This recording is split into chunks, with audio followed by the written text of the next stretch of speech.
Hey everybody, I'm still here with Mauro Di Gioia from ReedGeek, and I asked Mauro if he could just show us like what he thinks is the best thing to do when you get a new reed, Mauro. This universal special tool is fantastic to just flatten them, and it's kind of what I do when I have a new reed. But what do you suggest people do when they have a new reed in the tool?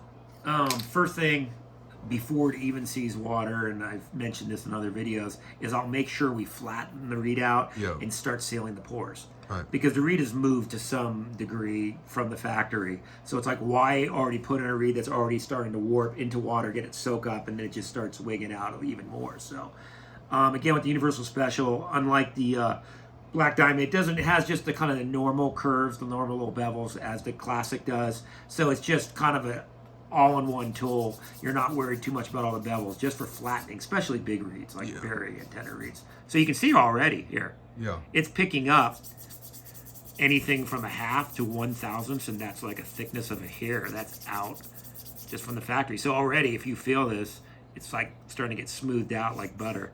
And it's just catching, see?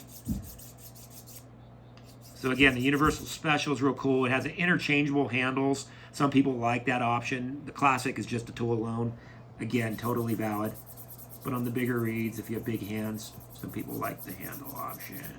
Yeah, so what I would do is I would get this all the way off the edge, flatten it out, and then you can see here there's a little bit of the bark area that's a little off.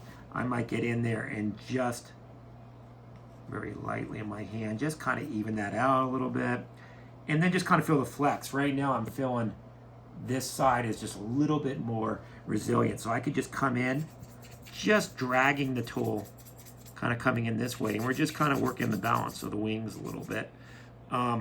That little curve in there is like a little pencil eraser, so you can almost look at the denser spots, and just like a pencil eraser, you can just kind of erase away here. So all I'm doing is basically getting a little bit of a balance before it sees water. So then, for me, I would put this in the water or try it out real quick, maybe dry, just to see what it's doing. Then, of course, get into water, and then just keep repeating this process. Right. Whatever's moved. And then for me, I keep my reeds like in a wet environment. I like them in jars, a little Listerine. Other people, I'm in Nevada here that we're at, so you know it's very dry here. Yep. So that's the way I like it. But whatever your method is, I'm constantly always addressing just a little bit of the back. And if you can feel that just out of the box, you can feel how smooth that is. Yep, super. Yep. Yeah, and super sealed. So now at least you're starting from like a very flat platform. Cool. Well, thank you, Mauro.